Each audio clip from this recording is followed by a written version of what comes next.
আজ আপনাদের মাঝে নিয়ে এসেছি দাগি সিনেমার এক্সপ্লেন্ড। তাই ইন্ট্রো আজ একটু ভিন্নভাবে উপস্থাপন করব। যেহেতু দাগি সিনেমা হলে চলছে, তাই গল্প যদি ভালো লাগে তাহলে অবশ্যই সিনেমা হলে দেখতে যাবেন, কারণ এই 14-15 মিনিটে পুরো সিনেমার ইমোশন কিন্তু তুলে ধরা যায় না, তা আপনারাও জানেন। আর যারা গল্প এড়িয়ে যেতে চাচ্ছেন তাদের দূরে থাকাই ভালো, কারণ এখানে স্পয়লার আছে। দয়া করে সবাই খারাপ কমেন্ট করা থেকে বিরত থাকবেন। যদি কেউ এক্সপ্লেন পছন্দ না করে থাকেন, দয়া করে ভিডিওটি স্কিপ করুন। গল্প শুরু হয় দাগি আসামি নিশানের জেল থেকে ছাড়া পাওয়ার মধ্য দিয়ে। সে 14 বছর জেল খেটেছে। তো জেল থেকে ছাড়া পেয়ে নিশান বাড়িতে ফিরতে থাকলে পেছনের কিছু স্মৃতি মনে করে ভয় পেতে থাকে। এদিকে হঠাৎ নিশানের ছাড়া পাওয়াতে বাবা মা অবাক হয়। রুমে আসলে পেছনের স্মৃতিগুলো সে মনে করে। তখন দেখানো হয় 2008-এর ইন্ডিয়া। সেখান থেকে কোনো এক পণ্য বাংলাদেশে নিয়ে আসে নিশান। এতে 10 দিন ধরে দেখা না হওয়ায় গার্লফ্রেন্ড জেরিন রাগ করে। তো নিশান এসে জেরিনকে মানিয়ে নেয়। এরপর তারা প্রেম করতে গিয়ে ধরা খায়, তাই জেরিন বিয়ে করতে বলে। তো প্রায় ইন্ডিয়া যায় নিশান। এতে বারবার তাকে খুঁজে পায় না জেরিন। ওদিকে নিশান কাজ করে না বলে বাবাও তার উপর রাগ দেখায়। নিশান জানায় ব্যবসা করব। এর মধ্যে জেরিন নিশানের বাড়িতে আসে আর জানায় বিয়ে ঠিক করছে বাড়ি থেকে। এক ডেটও জানায় আর বলে এই ডেটে যেন তার বাবাকে বিয়ের প্রস্তাব দেয়। এরপরেই আবার ইন্ডিয়া যায় নিশান। জেরিন তাকে খুঁজতে বন্ধু বাবুর কাছে যায়। বাবু জানায় আগরতলা গেছে। তো জেরিন নিশানের বাবার কাছে যায় নিশানকে খুঁজতে। বাবা জানায় ওই বিয়ের মানুষ না, তাই অন্য কাউকেই বিয়ে করো। এরপর ইন্ডিয়া আসলে জানা যায় সে মাদক চোরা কারবার করে।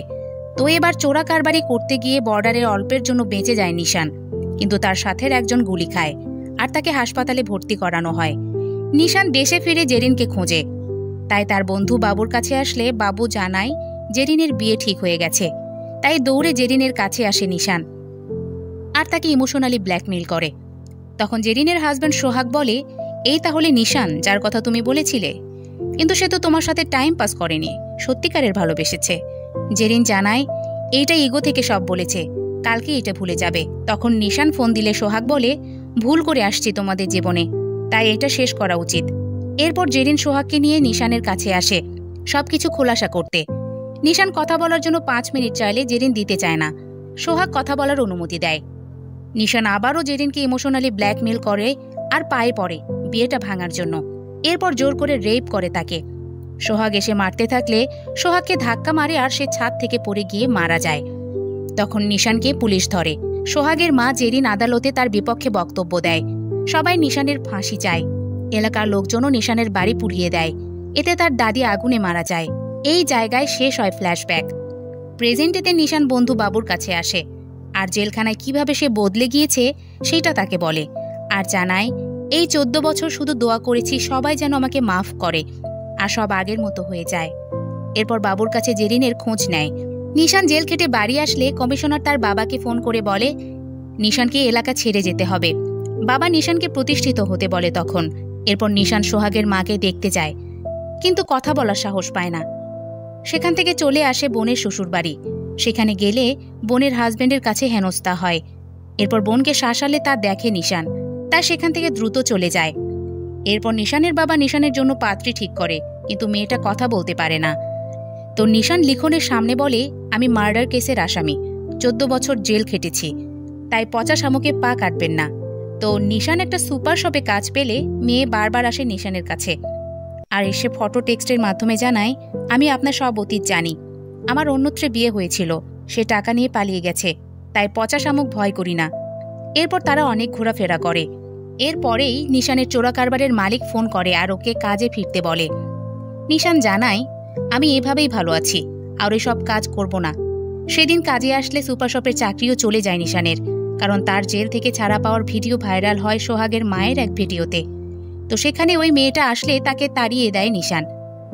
এরপর আসে সোহাগের মায়ের কাছে। সোহাগের মা অনেক রাগ দেখায় নিশানকে নিয়ে, এমনকি মারতেও আসে। তখন নিশানকে সবাই বাইরে নিয়ে যায়। বাইরে কান্না করতে থাকে সে। রাতে বোনের বাসায় গেলে সেখানে গিয়ে দেখে বোনকে তার হাজবেন্ড মেরেছে, তাও আবার তার জন্য। তাই সেখান থেকে বাড়ি ফিরতে দেখে রাস্তায় সবাই তার জন্য ফাঁসির জন্য মিছিল করছে। বাড়ি আসলে তার বাবাও তাকে চড় মারে।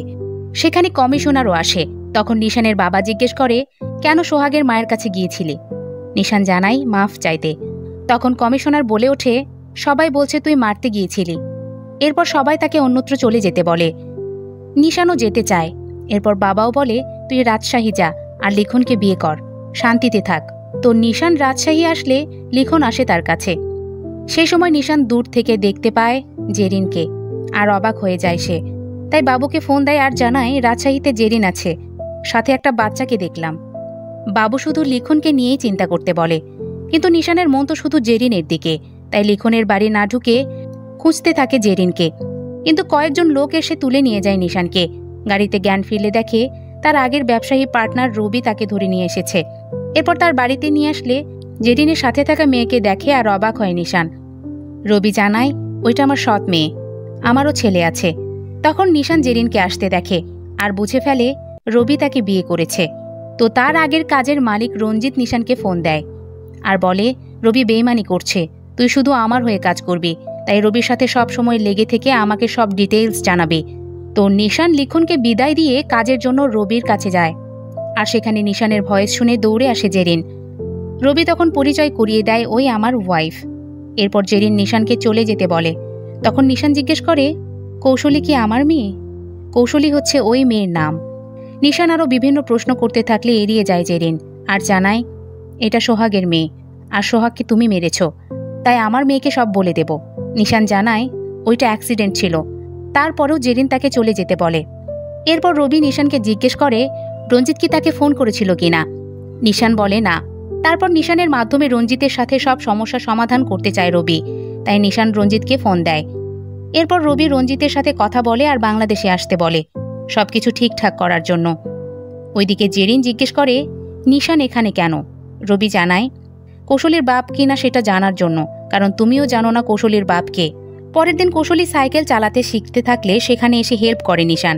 একসময় সেখানে রবি এসে কুশলীকে ব্যাড টাচ করতে থাকলে বাধা দেয় নিশান।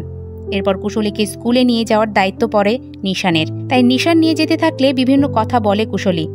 নিশান কুশলীকে একটা বাঁশি দেয় আর বলে, ডাকলেই আমি চলে আসব। এরপর নিশান কুশলীকে নিয়ে আসলে জেরিন বলে, স্টাফরা বাড়ির বাইরে থাকে, ভেতরে না। জেরিন চলে যেতে বললে নিশান জানায়, আমার যাওয়ার কোনো পথ নেই। কুশলী কেউ চায় না, কারণ দাগির সাথে কেউ থাকতে পারে না, আর আমার কেউ নেই, কারণ আমি দাগি। কিন্তু এবার জীবনে বেঁচে থাকার আশা খুঁজে পেয়েছে, তাই প্লিজ এটা ছিনিয়ে নিও না, আমি কুশলীকে প্রোটেক্ট করব। এরপর কুশলীর সাথে সুন্দর মুহূর্ত কাটায় নিশান। তো নিশান বাবুকে ফোন করে বলে, কুশলী আমার মেয়ে, কিন্তু সে তার মায়ের সাথেই থাকবে, আমি শুধু দূর থেকেই দেখব, এতেই আমি খুশি। এর মধ্যে কুশলী তার দাদি অর্থাৎ সোহাগের মাকে ফোন করে বলে, দাদি আমার নতুন বন্ধু হয়েছে, নাম নিশান।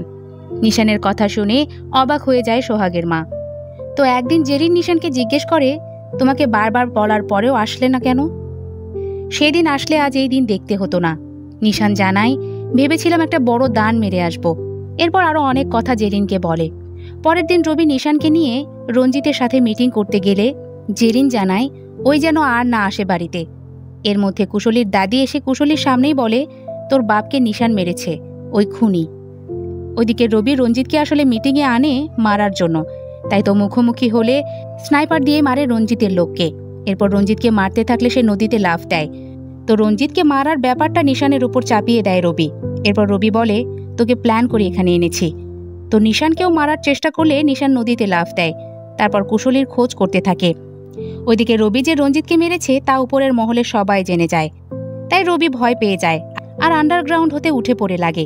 কিন্তু সমস্যা বাদে জেরিন এবং তার বাচ্চা কুশলীকে খুঁজতে বের হওয়ার কারণে। ওইদিকে কুশলীকে রবির মেয়ে ভেবে রঞ্জিতের লোকজন তুলে নিয়ে যায়, যা দূর থেকে দেখে নিশান। ওইদিকে রঞ্জিত ফোন দেয় রবিকে আর বলে, তোর পরিবারকে মেরে ফেলবো। সেজন্য পালানোর পথ খুঁজতে থাকে রবি। সেই সময় জেরিন আসলে জেরিনকে মারে রবি। তখন সেখানে নিশান আসে আর রবিকেই মারে, সাথে বলে, রঞ্জিতকে দেওয়া টাকাগুলো দে। রবি দিতে চায়, সাথে নিজের ছেলের জন্য প্রাণ ভিক্ষা চায়। তো ছেলের মুখের দিকে তাকিয়ে রবিকে ছেড়ে দেয় নিশান, সাথে ছেলেকে বিদেশে যাওয়ার বন্দোবস্তও করে দেয়। এরপর জেরিনকে সাথে নিয়েই কুশলীকে মুক্ত করতে যায় নিশান। টাকা নিয়ে স্টেশনে আসলে নিশানকে ফোন দেয় রঞ্জিত। তো রঞ্জিত ভেবে নেয় তাকে মারার প্ল্যান নিশান করেছে। সেই সময় নিশান জানায়, কুশলী আমার মেয়ে, রবি এসব কিছু করেছে, আমি টাকা নিয়ে আসছি। রঞ্জিত তখন জানায়, টাকা নিয়ে আয় কুশলীকে ছাড়া, কিন্তু তুই বাঁচবি না। তো নিশান নিজের জীবন দিয়ে হলেও কুশলীকে বাঁচাতে চাইলে জেরিন জানায়, কুশলী তোমার মেয়ে না। প্রথমে আমিও ভেবেছি কুশলী তোমার মেয়ে, তাই ডিএনএ করাই, কিন্তু ডিএনএ তোমার সাথে ম্যাচ খায় না। কথাটা শুনে কষ্ট পায় নিশান। বেঁচে থাকার শেষ সম্বলটুকুও কিনা অন্যের। তারপর কিছুক্ষণ ভেবে নিশান সিদ্ধান্ত নেয় নিজের জীবনের বিনিময়ে হলেও কুশলীকে সে বাঁচাবে। তাই টাকা নিয়ে রঞ্জিতের কাছে আসে নিশান। এরপর রঞ্জিত নিশানকে গুলি চালাতে গেলে কুশলী পিস্তল সরিয়ে ফেলে। তো তখন সবার সাথে লড়তে থাকে নিশান, কিন্তু পেরে ওঠে না, মার খেয়ে আহত হয়ে যায়। তখন রঞ্জিত এসে জানায়, তোর মেয়েকে ইন্ডিয়া নিয়ে যাব, সবাই তাকে ছিঁড়ে খাবে। এরপর কুশলীকে রঞ্জিত বর্ডার দিয়ে নিয়ে যেতে থাকলে নিশান সেখানে এসে আগুন জ্বালিয়ে দেওয়ার মধ্য দিয়ে প্রতিরোধ করে। তারপর বিজেপির গুলিতে সবাই মারা গেলে কুশলীকে নিয়ে জেরিনের কাছে ফিরে আসে নিশান। এরপর সেও ঢলে পড়ে, কারণ একটা গুলি তার বুকেও লাগে। সেই সময় নিশান জেরিনের কাছে মাফ চাইতে থাকলে মাফ করে দেয় জেরিন।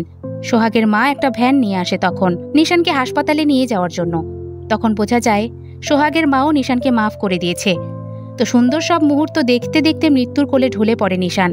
সেই সাথে শেষ হয় দাগি সিনেমা। নিশানের চরিত্রের প্রতি মায়ায় পড়া যায়। সে সত্যিই খুব ভালোবাসত জেরিনকে, কিন্তু পরিস্থিতি তাকে জেলে নিয়ে যায়, আর সেই জেল জীবন তাকে বদলে দেয়। তো যেই সুন্দর এক জীবন খুঁজে পেল, তখন আবার তাকে হারিয়ে যেতে হলো। এটাই বোধহয় ছিল তার নিয়তি। দাগি সিনেমার এক্সপ্লেন আপনাদের কেমন লাগলো জানাতে পারেন কমেন্ট বক্সে। এতক্ষণ ফিল্মি বিটসের সাথে থাকার জন্য ধন্যবাদ।